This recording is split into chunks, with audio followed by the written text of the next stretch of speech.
uncharacteristically bold. He doubled down on spectacle and innovation, pioneering CinemaScope technology in 1953 with The Robe, starring Richard Burton, which became the year's highest-grossing film and proved that widescreen format could lure audiences away from television and back to movie theaters.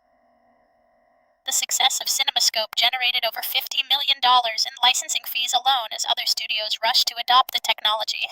while Fox's own CinemaScope productions, including How to Marry a Millionaire with Marilyn Monroe and The King and I with Yul Brynner, dominated the box office throughout the 1950s. Monroe herself became Fox's most valuable asset during this period, with her films generating over $200 million in revenue despite her notoriously difficult behavior and contractual disputes that often delayed production and inflated budgets.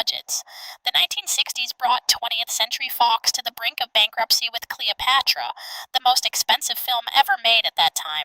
with a budget that ballooned from $5 million to $44 million due to Elizabeth Taylor's health problems, location changes, and script rewrites that stretched production over 4 years. The film's production nearly destroyed the studio, forcing Fox to sell off 68 acres of its backlot to developers, land that would eventually become Century City, one of Los Angeles' most valuable commercial districts worth billions of dollars today.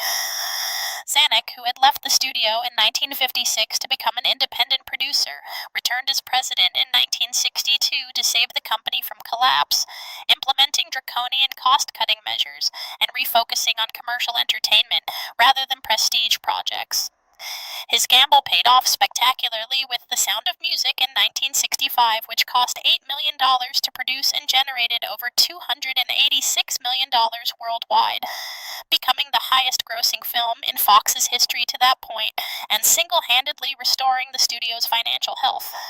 The 1970s and 1980s established 20th Century Fox as the king of blockbuster entertainment under the leadership of Alan Ladd Jr., who greenlit Star Wars after every other major studio had passed on George Lucas's space opera. The 1977 film, made for $11 million, generated over $775 million worldwide and launched a franchise that would become Fox's most valuable property, generating billions in revenue from sequels, merchandise, and licensing deals over 4 decades.